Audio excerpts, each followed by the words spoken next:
Greetings and welcome to the Halloween edition of the Sliders Review. And I'm here today to talk to you about The Night Before Halloween. So this movie came out in 2016 and I never knew that and never heard of it. So I'm all like, I didn't hear about this going to theaters. Maybe it's direct to streaming. But it turns out it was actually a sci-fi original movie on the Sci-Fi Network. So it's a TV movie.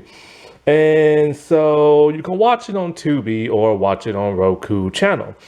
And when I saw that Bailey Madison was in there, I'm like, cool, I'm a fan of hers. I've been watching her ever since, like in movies and television, since she was like a kid. Like when it comes to her, she is like the only actress I've ever seen consistently from being like a child to a teenager to an adult on screen, which is actually pretty cool. Like in all my years of living, I've never seen like a celebrity transition through different periods of their lives. And so once again, for the millionth time, she's in a horror thing. The girl has been starring in horror since like she was a kid, starting with The Haunting Hour.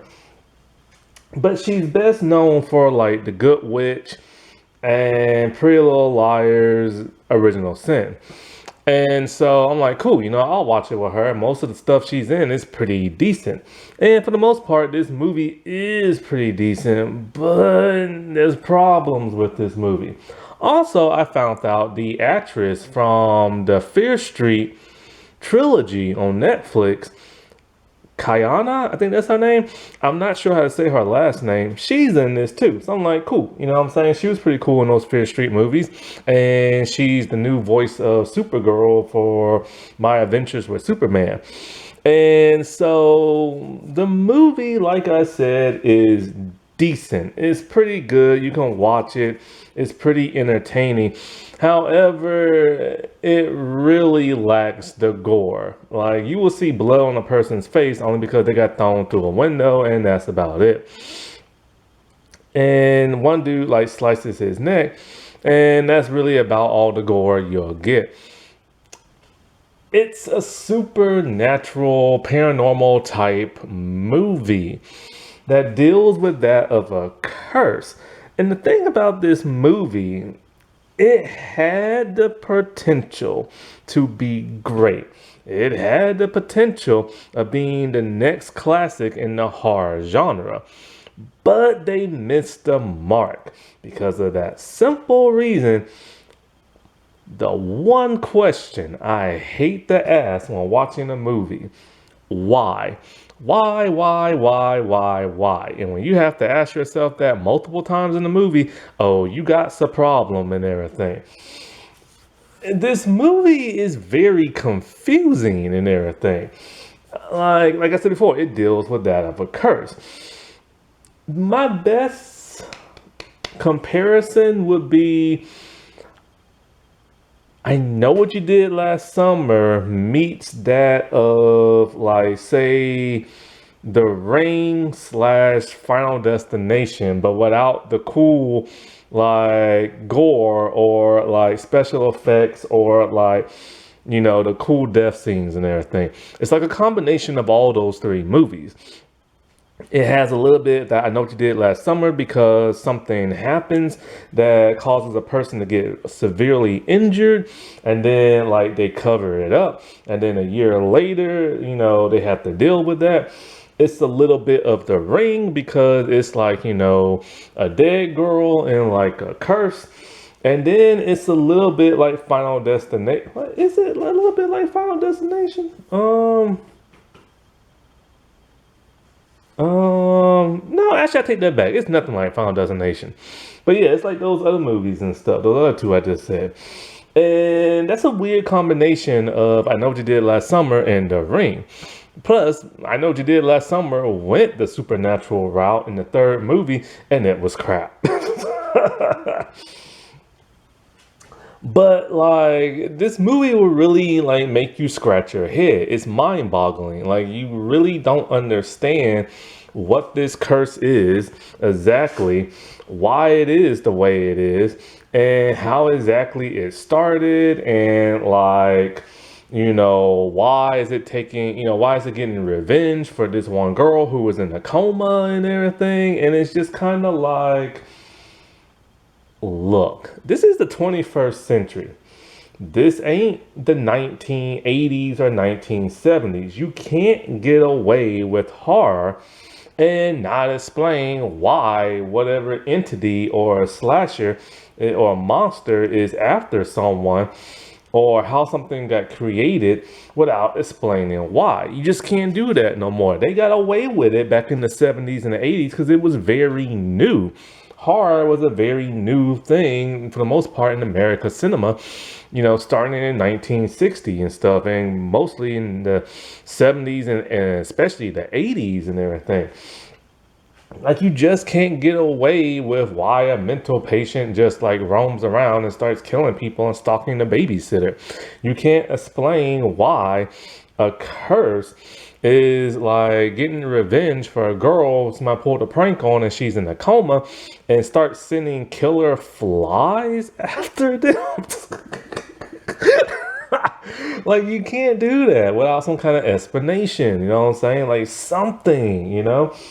Like I remember Light as a Feather on Hulu, a television series, a very good television series.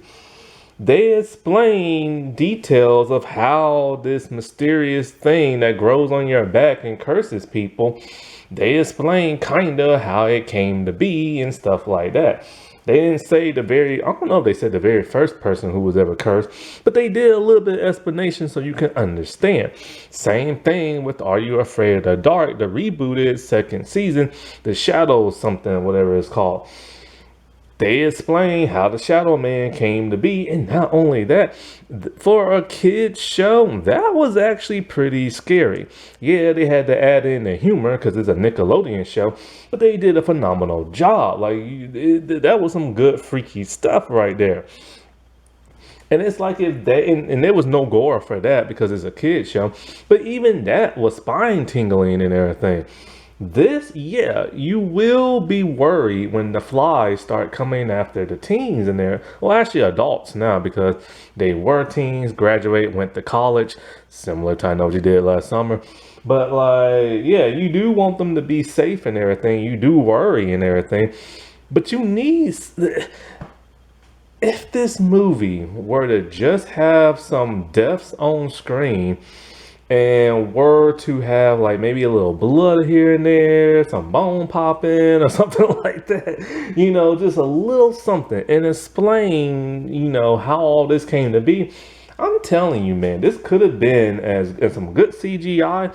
This could have been as great as The Ring, but no.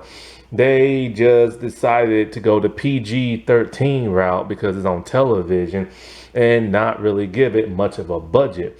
Like the CGI flies, they swarm around and like bees and everything. Sometimes they look like good CGI and sometimes they look like bad CGI.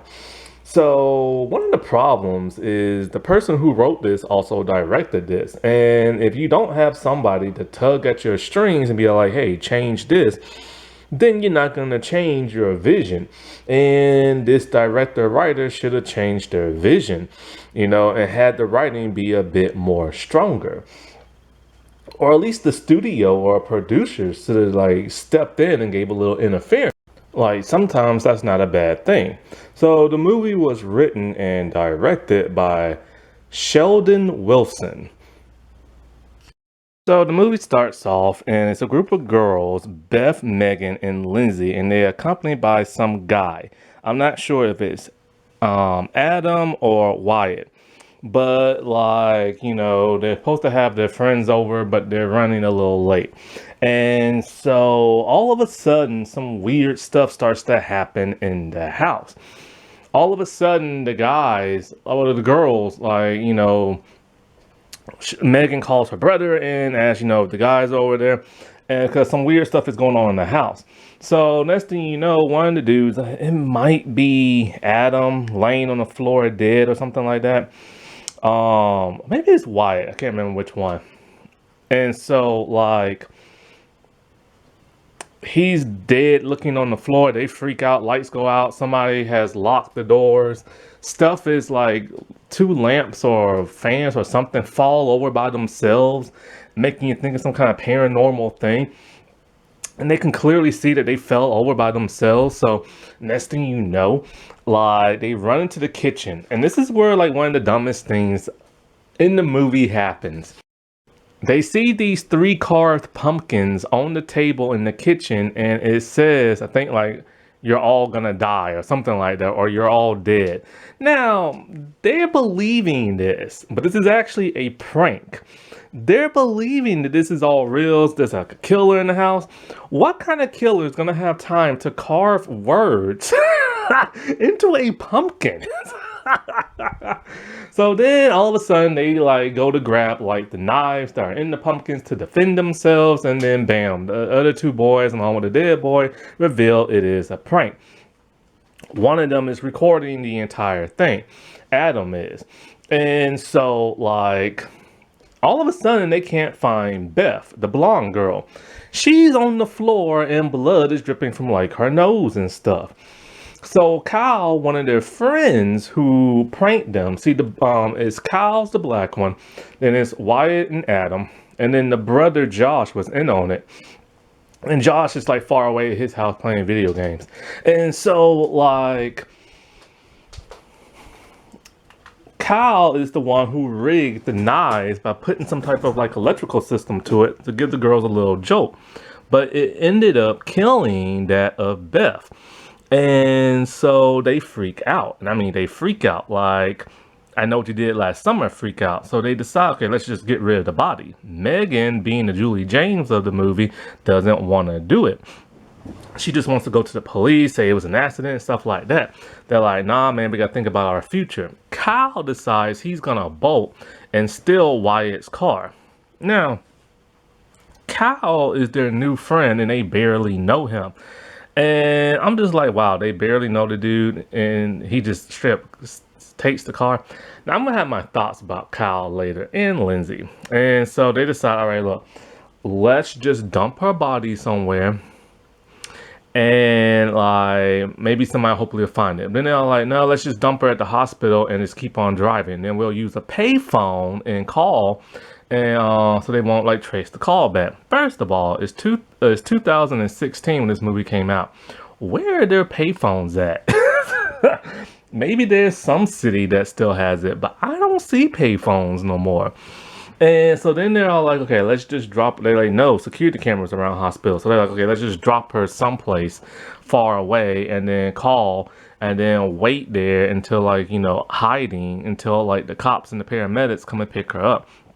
So they do that, but they use their cell phone so it can be traced. But here's the thing.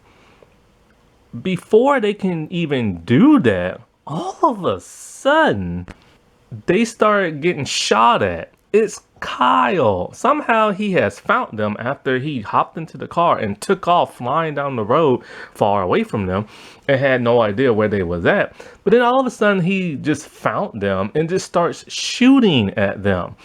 And he's all like, nah, I can't let you take her to the hospital, blah, blah, blah. Like, you know, I'm in my mind, I'm thinking to myself, first of all, where did he get a gun? 2, how did he find them? And 3, okay, I get it. If she ends up being alive and everything, she might go to the police and talk about like he did it and he'll go to jail. That's probably why he wants her dead and everything. But we don't know exactly what the heck is going on in this movie yet. So far, we just think it's a prank gone wrong. Anyway, he skids off the road and hits like a pole or something.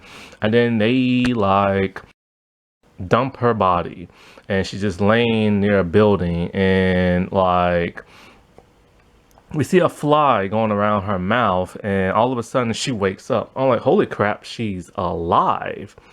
Then all of a sudden, Kyle starts to reveal some of the plot of the movie. He's all like, he's sorry, he didn't want to do that, but he had to, and he has to do it before 12 midnight on Halloween day. If not, then he's gonna die. And he tells them, look, you have to like kill somebody, but in a prank kind of way, and you have to do it before Halloween comes. If not, you're all gonna die.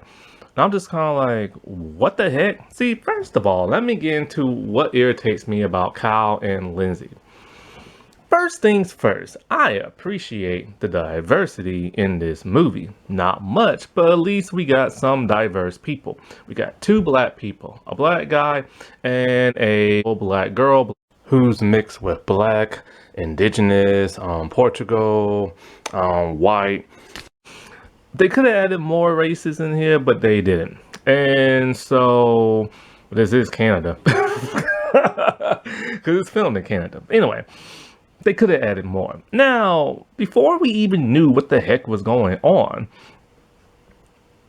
a person in like first impressions, and my first impression of Kyle is, first of all, why they have to have the black guy do all this?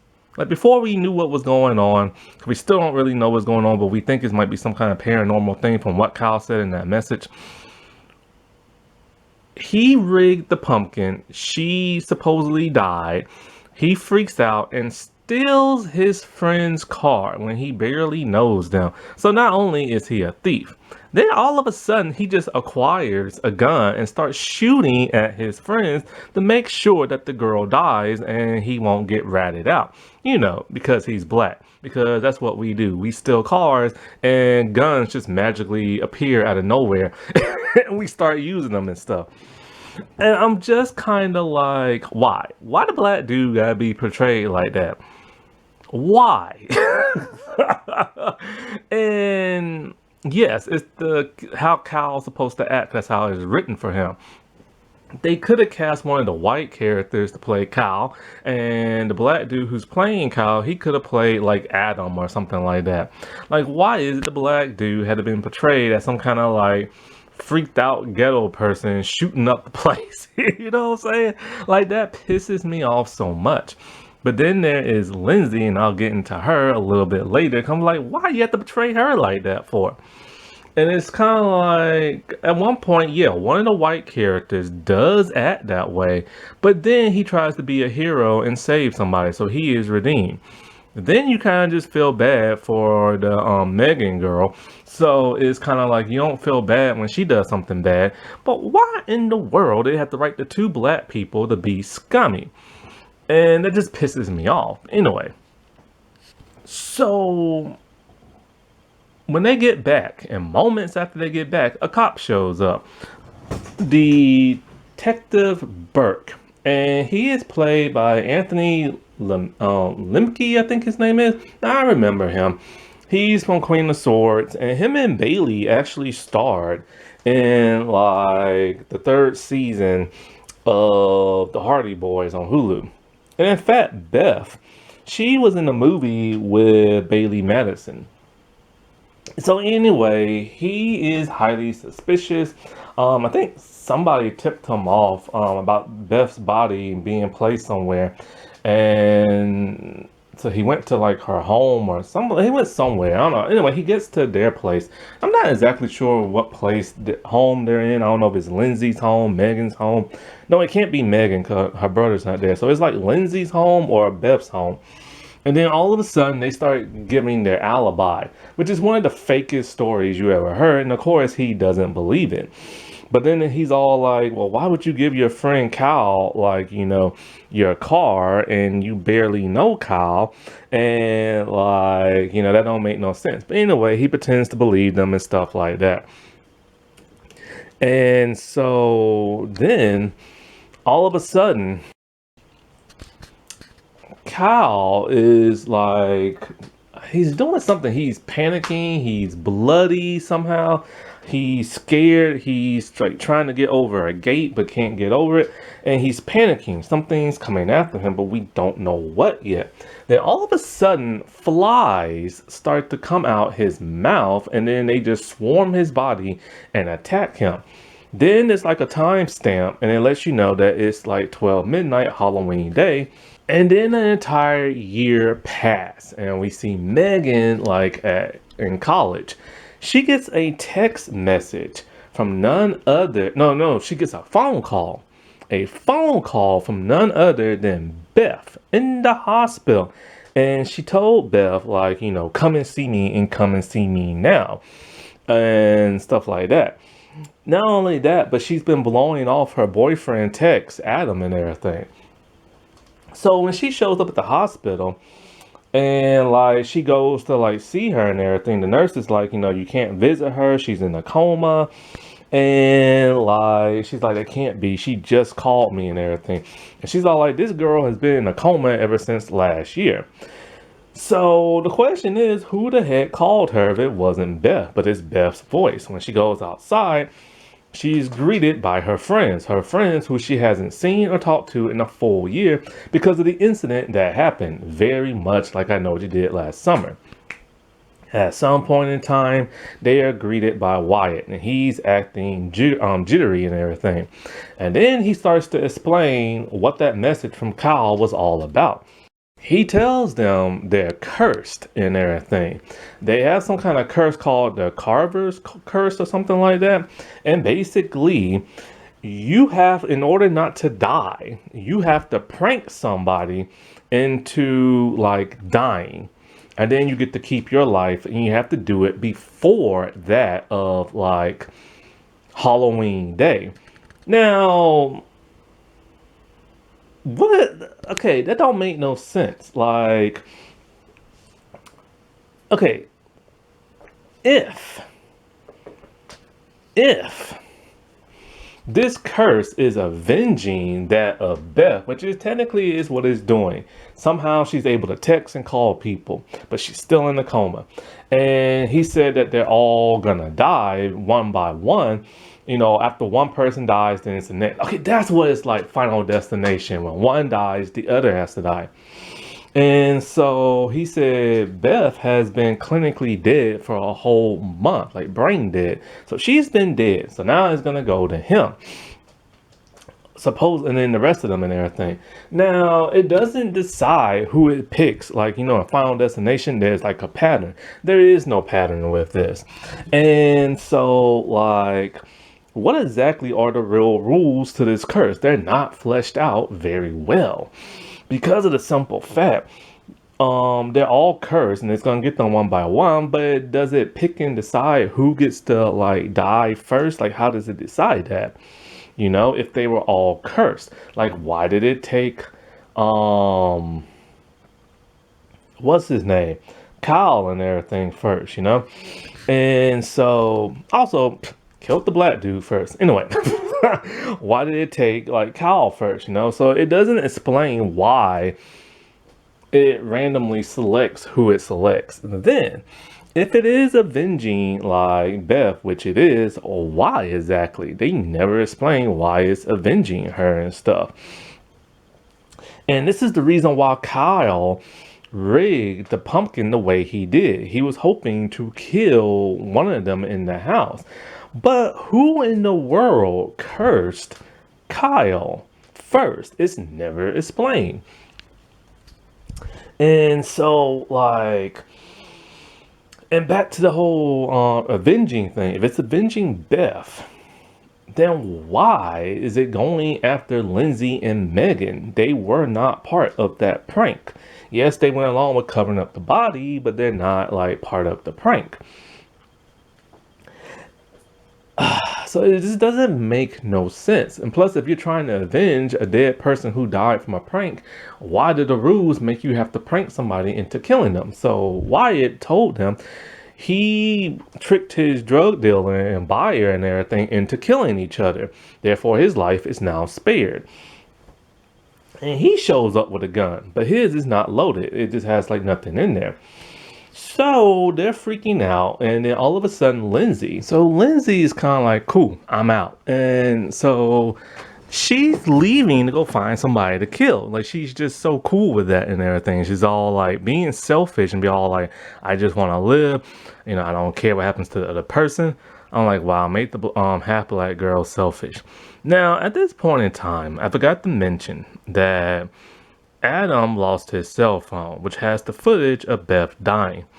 Also, when Kyle's body was discovered, the his friends were at the death site, like spying on the cops, seeing what happened, and got questioned by the cops. So the cops are very much on to them and believing that one of them has something to do with this. It seems a little too suspicious, kind of like Final Destination, when the main character was constantly the cops are constantly on to him, and he was always near like the death sites and everything. And so at some point in time, they had snuck into like the hospital to go find Beth, because somehow this is all related to Beth. And so when the entity, the flies, they have some kind of like moldy thing on the ceiling that they all come from, and they try to kill Megan. But for whatever reason, Wyatt saves Megan, which doesn't make no sense because he's already cured from the curse. So why would he try to save one of them? So the flies don't like it and knock him out the window, and he falls several stories down. And because he tried to rescue Megan, he is now redeemed, even though he did a crappy thing and let his drug dealer die and everything like that. But the black dude still, they made him suck. And now they made Megan suck. But somehow they found Adam's phone. Or they have somebody's phone. But what's the name? There's another cop, Detective Pierce, redheaded lady. She comes in and all the cops, they bust like, the group friends and everything, but they get Lindsay. And Megan, as they're about to arrest her, she just grabs both the phones and takes off running. For Lindsay to be all like, she has a gun. And when the cops were literally about to shoot Megan, until the detective lady's all like, no, it's just a cell phone, you idiot. Lindsay was straight up about to let Megan get shot, just so she can survive the curse. Once again, the half-black girl is that selfish, and they wrote her to be that selfish and cold-hearted. Because, she's black. This pisses me off so much and everything. Really pisses me off. So Lindsay gets taken to like the station, and they have her at like the biggest whiny, slightly ghetto person when she's behind bars in the waiting room getting to be interrogated and everything.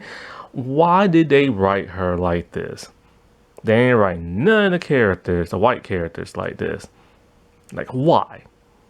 Like, I appreciate they wanted to be diverse, have some progression and everything. But apparently that they really checked that thing off the box because they're going to treat the black people like stereotypes and everything. So she's trying to explain to the police officers that they're cursed and, and flies. And of course they don't believe her. But then of course she gets attacked by the flies. And why is it flies? Like, it's never explained in the movie why the thing is killing them are a swarm of flies, but they kill her. They go inside her mouth, then they come out, then they toss her through a window, and she is dead. And so the police officers, they look at the video footage and see, yeah, there are flies that are going around killing these group of friends of, like, Beth. And the flies are smart to cover up the security camera before they go and kill her. So the detective dude is starting to believe them when they say they're cursed and this and that. By the way, the cops have already saw the video footage. But anyway, Megan and Adam, they get away and they're trying to find a way to be uncursed. And if they can't be uncursed because they have no idea what even started this curse, then they're going to kill the flies by burning them and everything. And so they go to like, this warehouse thing that has like a pit that's a constructed pit. And they're going to like put tons of gasoline there. This tips off the cops because people saw them siphoning gasoline. And so they're going to burn the flies alive. So Adam's in the pit getting everything ready as Megan's just kind of standing over him about 15 feet up in the air. Up above. Not in the air, but you know what I'm saying, on the floor above. And I'm just kind of like, I bet she's gonna set it on fire before he gets out, but she can't, 'cause here comes the flies. So they eventually do, she goes down there with him and they eventually set it and the flies burn, but they don't die. So the cops now know that they're cursed and they're trying to help them and this and that. But now, what's the name? Megan and Adam are like, they're worried this thing gonna come for them. And Megan's all like, I don't want this thing to kill me. I'm just gonna kill myself. She takes a piece of shattered glass. He takes one, and they're like, all right. They kiss on the count of 3. They're gonna like slice their throats and everything. On 3, he slices his, but she hesitates and she's like, I'm sorry, I just don't want to die. I'm like, oh my God. So he's bleeding out, he falls to the ground, and like she's really hoping he'll die really, really fast because here comes like the flies and stuff. As she's going outside and everything, the cops, they like, they capture her and everything. And he gets taken on a stretcher, and here come the flies, and it's almost midnight, and they're coming, and they're coming, and then all of a sudden, Adam finally dies while being on the stretcher. She is now safe. Because like a couple of minutes or hours until like midnight. Actually, I don't know. Wait. It's not a couple of minutes to midnight, it's hours, because there's still daylight outside. So as she's about to be taken away by the cops, she remembers something. She remembers that her brother was in on the prank as well, because she had called him and he lied to her because he was working with the guy. So she calls him and she tells him like, about the curse and the video message and this and that. So it's like 11 o'clock something at night. Her brother's underneath the bed sheets. He's watching the video of Kyle's video. And all of a sudden here comes the flies. And he's getting scared. He's rolling back. And then the flies just go away. And it's just kind of like because midnight has come. And it's like, okay. Then he calls like a friend, like, hey, you want to pull a prank? And so I'm just kind of confused right now. I'm just kind of like, wait, what the heck happened? You have to kill somebody before midnight, which he did not do. I'm gonna assume the reason why they stopped going after him, I'm gonna assume his sister died off screen as she's away behind bars. Then it's like, he calls somebody like, hey, you want to pull a prank and everything. And because, he now has to like survive and everything. Because he has until I think next Halloween or something like that. I don't know. It's a confusing movie. Like, it's not really explained all that well. And I'm like, this could have been a banger. This could have been the next like great classic of a horror genre and everything. This could be the next Ring, but the writer just didn't write the movie all that well. Is like this curse don't make no sense. I get he wanted to come up with something new, fresh, and original and everything, but why flies? And why when like a prank is called? Because see, the thing is, and what the whole Beth connection, because she texts Megan at the end of the movie something about like, after you there's one more to go and everything. And of course it's the brother. So how is she able to text? How was she able to call and you hear her voice? Like, does this curse just avenge people who are pranked and die? And if so, why does the curse want you to prank somebody and kill them and everything? Like, that don't make no sense. It's contradicting itself. And I don't get, like, how does it decide who's going to die next? Because the thing is, I don't understand is, like, why didn't the flies just separate and just start going after them all at the same time? Like, you know what I'm saying? Why one by one? And why didn't they go after the brother first, you know? And why did they go after the girls when they were not part of the prank? Like, that doesn't make no sense. And not only that, but who the heck cursed Kyle? Like, somebody off screen who we never got to see, or could have been the brother the entire time and he knows about the curse and that's how he's able to stay living, but he didn't know about the curse because he watched Kyle's video at the end, so he was completely clueless the entire time. You know, and I still hate the way the black people are portrayed. Yes, the white people do some scummy stuff too, but they try to redeem themselves by trying to save somebody else.